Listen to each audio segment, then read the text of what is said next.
السلام علیکم ورحمۃ اللہ وبرکاتہ۔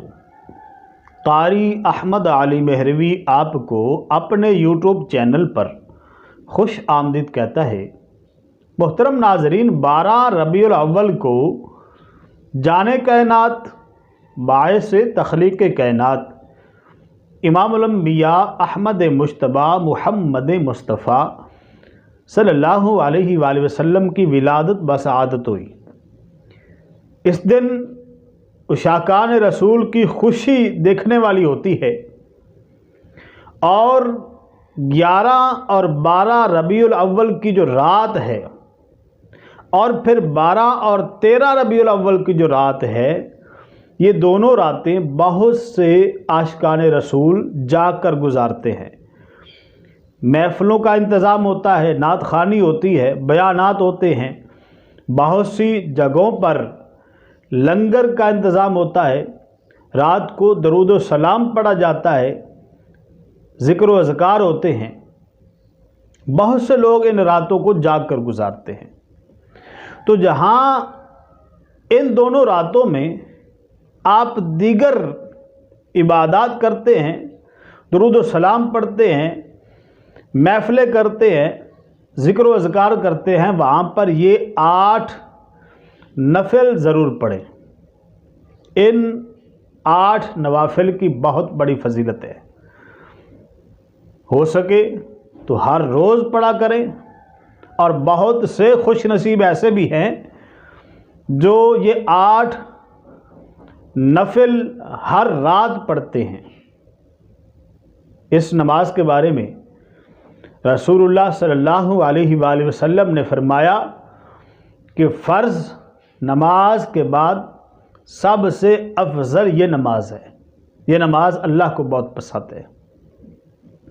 یہ نماز کیسے پڑھنی ہے، نیت کیسے کرنی ہے، اس کا وقت کیا ہے، ایک ایک چیز میں آپ کے سامنے رکھ دیتا ہوں۔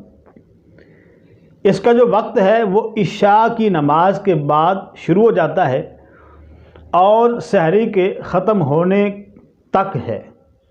کسی بھی ٹائم آپ سو جاتے ہیں عشاء کی نماز پڑھ کر، اور جب بھی آپ کی آنکھ کھلتی ہے تو آپ اٹھ کر یہ نماز پڑھ سکتے ہیں۔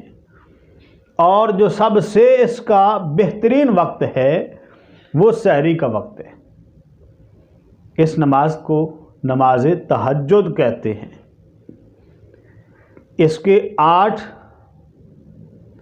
نفل ہیں، 8 رکھتے ہیں، کم سے کم آپ 2 بھی پڑھ سکتے ہیں۔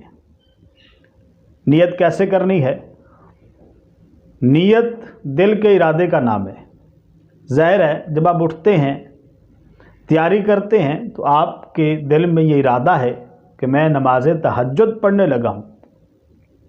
اور پھر ان راتوں میں شب ولادت، سبحان اللہ، یہ تو ایک ماحول بنا ہوتا ہے جاگنے کا اور عبادت کرنے کا، تو بہت آسان ہے۔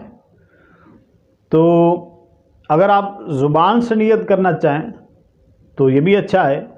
آپ نیت ایسے کرتے ہیں، نیت کرتا ہوں میں 2 رکعت نفل تہجد کی، منہ قبلہ شریف کی طرف، بندگی اللہ تعالیٰ کی، تو ایسے 2 رکعتیں کر کے آپ پڑھتے جائیں۔ اور طریقہ کوئی مشکل نہیں ہے، کوئی الگ نہیں ہے، جیسے ہم بقیہ نمازیں پڑھتے ہیں کہ سب سے پہلے آپ اللہ اکبر کہہ کر ہاتھ باندھ لیتے ہیں، ثنا پڑھتے ہیں، اعوذ باللہ بسم اللہ پڑھتے ہیں، اور سورہ فاتحہ پڑھتے ہیں، ساتھ کوئی سورت ملاتے ہیں، اور پھر رکوع میں جاتے ہیں، دونوں سجدے کرتے ہیں، پھر کھڑے ہو جاتے ہیں، پھر سورہ فاتحہ ساتھ کوئی سورت ملائیں گے، رکوع و سجود کے بعد آخری قعدہ بیٹھیں گے، اور آخر میں سلام پھیریں گے، تو یہ 2 رکعتیں ہو جائیں گی۔ تو کوئی مشکل نہیں ہے اور کوئی الگ سے طریقہ نہیں ہے۔ ایسے 2 کر کے آپ 8 رکعتیں پڑھ لیں، اور پھر انشاءاللہ تعالی دعا کریں اپنے لیے، اپنے رشتہ داروں کے لیے، گھر والوں کے لیے، دوستوں کے لیے۔ اور جب آپ دعا کے لیے ہاتھ اٹھائیں تو مجھ فقیر کو بھی اپنی دعاؤں میں ضرور یاد رکھیے گا۔ اللہ کریم ہم سب پر اپنی خصوصی نظر کرم فرمائے۔ حضور کا صدقہ ہم سب کی مشکلات کو اللہ کریم آسان فرمائے۔ ویڈیو اگر پسند آئی ہو تو لائک کر دیں، آگے اپنے دوستوں کو یہ ویڈیو ضرور شیئر کیجیے گا۔ اچھی بات کو آگے پھیلانا بھی نیکی ہے، اور چینل پر نیو ہے تو چینل کو سبسکرائب کر کے ہماری یوٹیوب ٹیم کا حصہ بن جائیں۔ نئی ویڈیو کے ساتھ پھر حاضر ہوں گے۔ اللہ کریم آپ کا حامی و ناصر ہو۔ السلام علیکم ورحمۃ اللہ وبرکاتہ۔